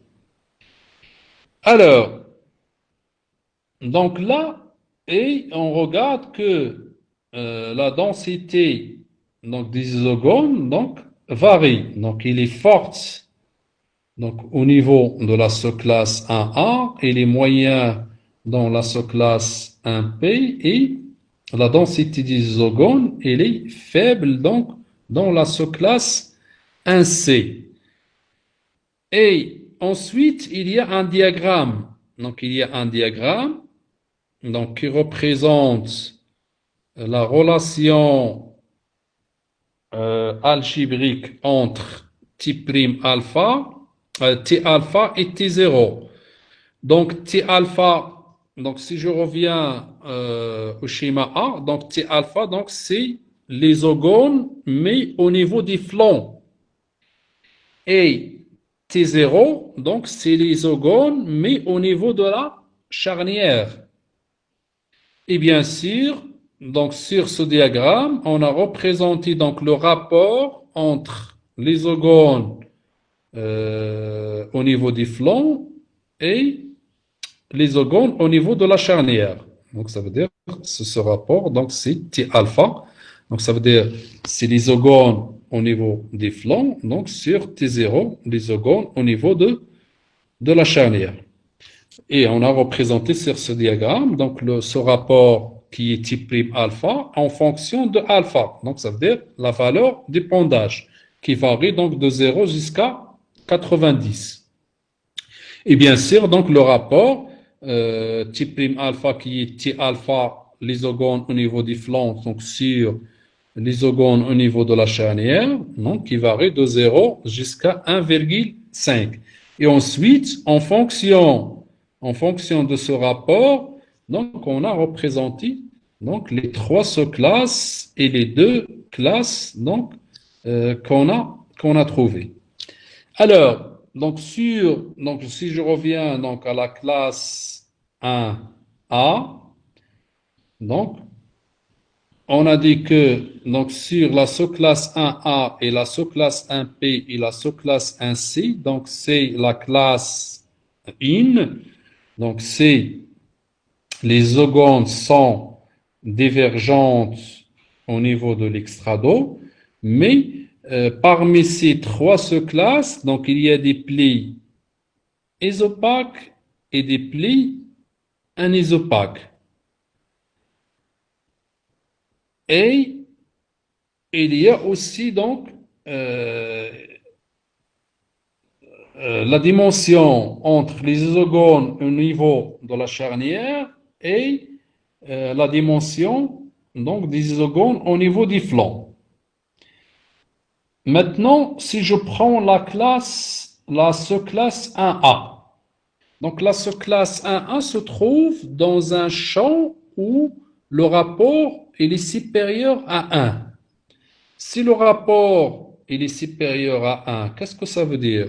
Donc ça veut dire que T' alpha qui est égal à T alpha donc sur T0 donc supérieur à 1. Donc ça veut dire que T alpha, donc ça veut dire l'isogone au niveau des flancs est supérieur au niveau est supérieur donc à l'isogone au niveau de la charnière. Et donc, ça veut dire que l'isogones, donc c'est l'équivalent de l'épaisseur, donc ça veut dire que l'épaisseur, il n'est pas constante. Donc, ça veut dire que la sous-classe 1A est un pli anisopaque. Donc, ça veut dire que la sous-classe 1A est un pli anisopaque. Donc, les isogones, ils sont divergentes au niveau de l'extrado. Et l'isogone au niveau des flancs est supérieur à l'isogone au niveau de la charnière. Donc voilà, donc c'est ça les caractéristiques de la sous-classe 1A. Tout ça, donc je l'ai tiré donc à partir donc des diagrammes. Donc voilà, donc j'ai la sous-classe 1A se trouve dans un champ où le rapport T' alpha qui est égal à T alpha sur T0, il est supérieur à 1. Donc ça veut dire que T alpha est supérieur à T0. Donc ça veut dire que l'isogone au niveau des flancs est supérieur à l'isogone au niveau donc, de la charnière.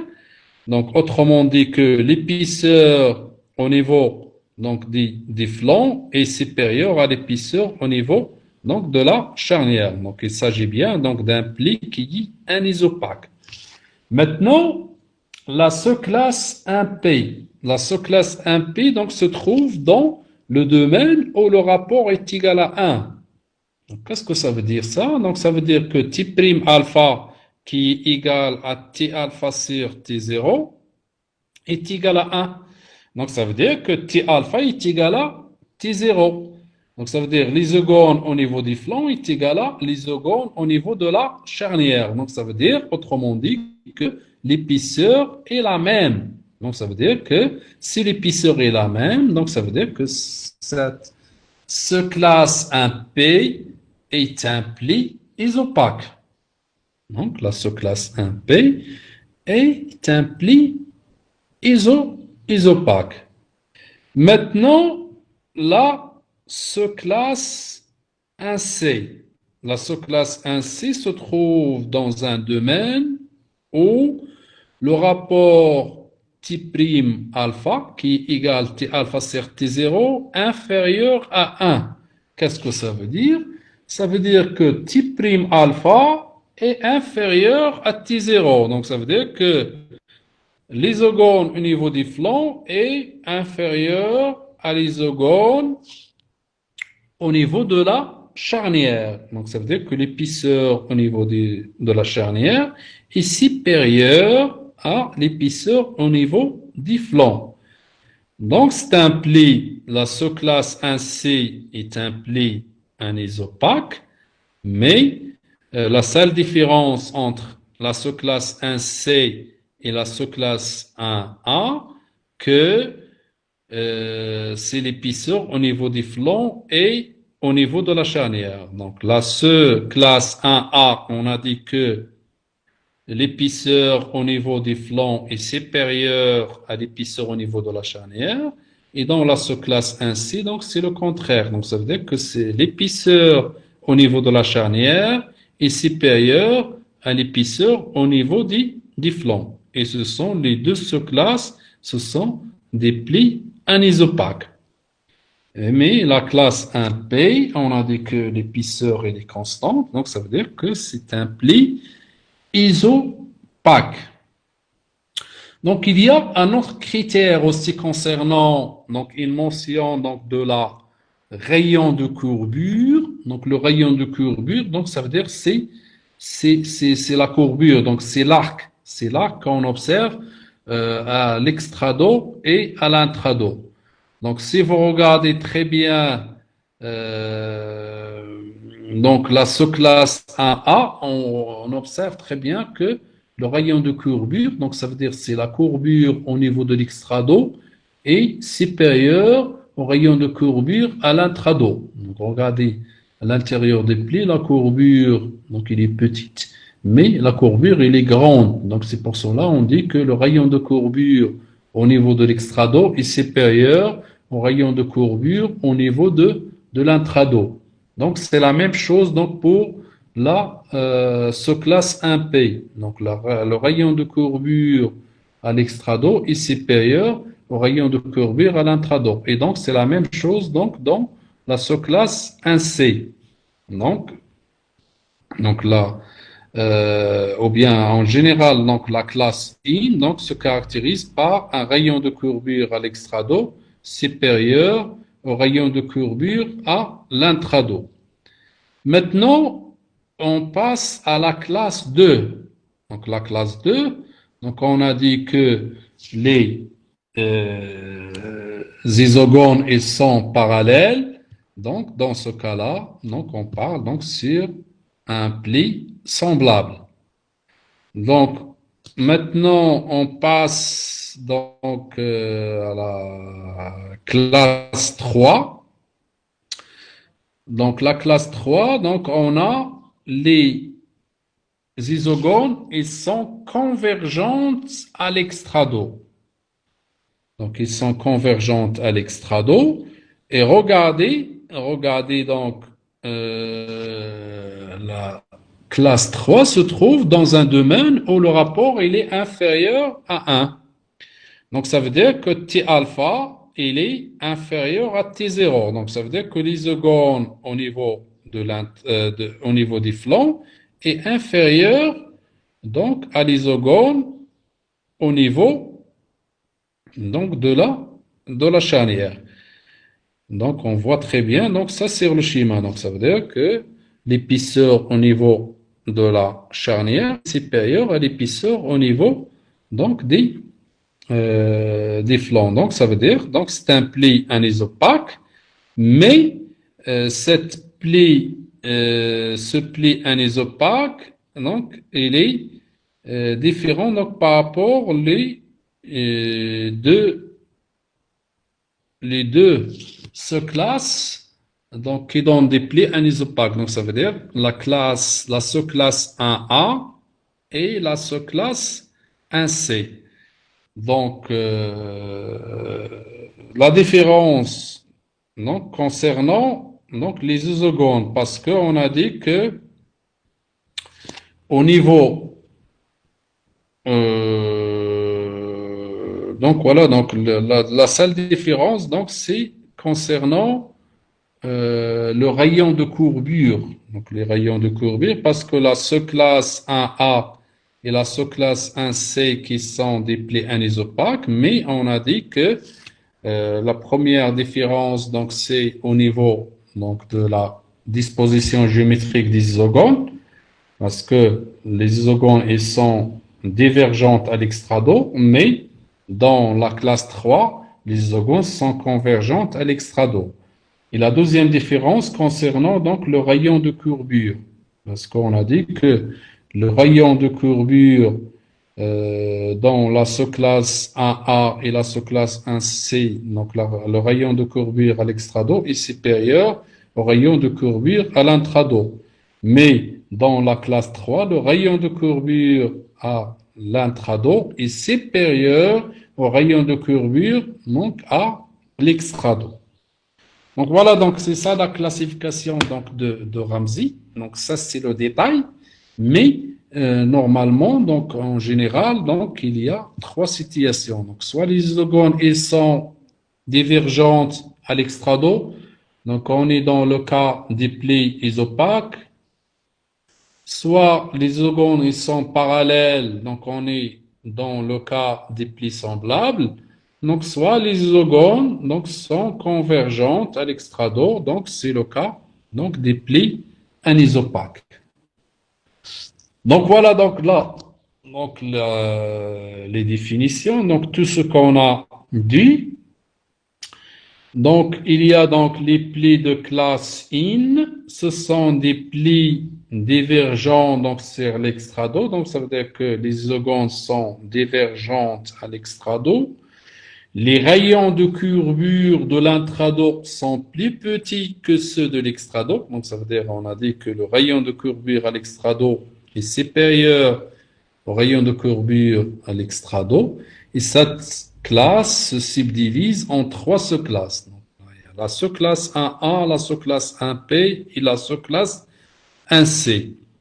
Donc, la sous-classe 1A, l'épaisseur n'est pas constante. Donc, voilà. Donc, parce que on a remarqué que la sous-classe 1A se trouve dans le domaine où le rapport il est supérieur à 1. Donc, ça veut dire que l'épaisseur au niveau des flancs est supérieure à l'épaisseur au niveau de la charnière. Donc, voilà. Donc, ce sont des plis anisopaques tant que l'épaisseur n'est pas constante. La charnière est moins épaisse que les flancs, donc ça veut dire que l'épaisseur au niveau des flancs est supérieure à l'épaisseur au niveau de la charnière. Donc ce sont des plis rares dans la nature. Donc ça veut dire que ce sont des plis qu'on trouve rarement donc, dans la nature.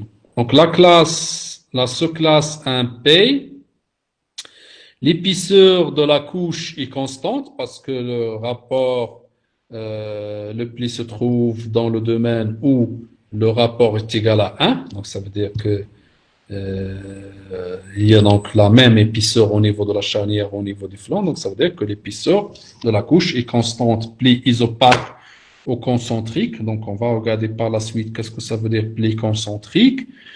Les isogones restent perpendiculaires aux couches, mais ils sont moins divergentes par rapport aux classes 1A. Donc c'est voilà, donc c'est pour cela. Il est marqué donc forte, moyen, faible. Donc ça veut dire c'est la divergence donc des isogones. Donc on passe de la sous-classe 1A à la sous-classe 1C et la divergence devient de plus en plus faible. Et la sous-classe 1C, donc la charnière est plus épaisse que les flancs et les isogones sont peu divergentes. Donc la charnière est plus épaisse, donc ça veut dire que l'épaisseur au niveau de la charnière est supérieure à l'épaisseur au niveau donc, des flancs. Donc la classe 2, donc la charnière est plus épaisse que les flancs et le rayon de courbure de l'intrado est le même que le rayon de courbure de l'extrado. Donc ce sont des plis anisopaques, plis semblables. Donc les isogones sont parallèles. Donc voilà, donc je profite de l'occasion concernant donc les plis semblables. Donc on a dit que les isogones ils sont parallèles et là donc il y en a donné donc quelques caractéristiques donc des plis semblables. Donc on a dit que la charnière est plus épaisse que les flancs. Donc c'est pour cela la dernière fois quand j'ai parlé donc sur les plis semblables, donc on a dit que ces plis se caractérisent par certains particularités géométriques. Parmi ces particularités géométriques, on a dit que la charnière est gonflée et les flancs ils sont amincis. Donc ça veut dire que toujours dans le cas des plis semblables, donc on trouve que la charnière est plus épaisse que les flancs. Et la deuxième particularité, donc on a dit que le rayon de courbure de l'intrado est le même que le rayon de courbure de l'extrado. Donc on a dit que les surfaces, donc ils sont identiques. Les surfaces d'un pli semblable sont identiques. Donc ça veut dire les limites ils sont identiques. Donc on a dit que on distingue entre les différentes surfaces par une simple translation parallèle au plan axial. Donc ça veut dire donc les surfaces elles sont toutes collées donc les unes sur les autres parce que ils sont des limites identiques. Donc pour distinguer entre ces différentes surfaces, il faut juste faire une translation parallèle au plan axial et là donc on commence à distinguer entre les différentes surfaces donc d'un pli semblable. Et la troisième particularité géométrique, on a dit que l'épaisseur au niveau de la charnière reste constante entre les différentes surfaces plissées donc d'un pli semblable. Voilà, donc c'est ça les caractéristiques d'un pli semblable, mais c'est un pli anisopaque, mais avec ces trois particularités géométriques, donc il se qualifie donc d'un pli semblable. Et il y a donc la classe 3, c'est le cas des schistes. Donc la charnière est plus épaisse que les flancs. Parce qu'on a vu que la classe 3 donc, se trouve donc, dans le domaine où le rapport il est inférieur à 1. Donc ça veut dire que l'épaisseur au niveau du flanc est inférieure à l'épaisseur au niveau de la charnière. Donc c'est pour cela que la charnière il est plus épaisse que les flancs. Donc pli anisopaque. Et le rayon de courbure de l'intrado est plus grand que celui de l'extrado. Donc, c'est le contraire dans le cas des plis anisopaques de la sous-classe 1A et la sous-classe 1C. Donc, dans la sous-classe 1A et la sous-classe 1C, on a dit que le rayon de courbure à l'extrado est supérieur au rayon de courbure à l'intrado. Mais dans la classe 3, donc, c'est le contraire. Donc, ça veut dire le rayon de courbure à l'intrado est supérieur au rayon de courbure à l'extrado. Et les isogones, bien sûr, donc, sont convergentes à l'extrado. Donc, grâce à cette classification, on peut faire donc, ce qu'on appelle une zoniographie, donc des plis par les isogones, en fonction du niveau structural. Donc, ça veut dire, on peut zoniographie, donc ça veut dire, on détermine donc des zones où se trouvent donc les classes et les sous-classes. Donc, on peut dire, par exemple, donc la zone in, donc c'est le niveau structural moyen. Donc, on a la classe 1P. Donc, la classe 1P, donc c'est la classe ou bien la sous-classe plutôt, donc des plis isopaques. Et bien sûr, les plis isopaques se trouvent dans le niveau structural moyen. Donc, voilà une zone in. Donc c'est le niveau structural moyen. Donc, on a la sous-classe 1P. Et la zone in, donc c'est le niveau structural inférieur. On a la classe 3. Donc, ça veut dire c'est la classe donc des plis anisopaques. Et cette comparaison est valable à condition qu'on utilise donc les roches de même nature. Donc, ça veut dire de même nature. Donc, ça veut dire de même nature lithologique. Donc voilà, donc c'est ça donc la classification donc de Ramsey. Maintenant, donc on va parler donc sur les différents types de plis définis par leur déformation. Donc là, donc il faut faire attention donc pour chaque critère de classification. Donc là, la classification de Ramsey donc se base donc sur les isogones. Donc tout à l'heure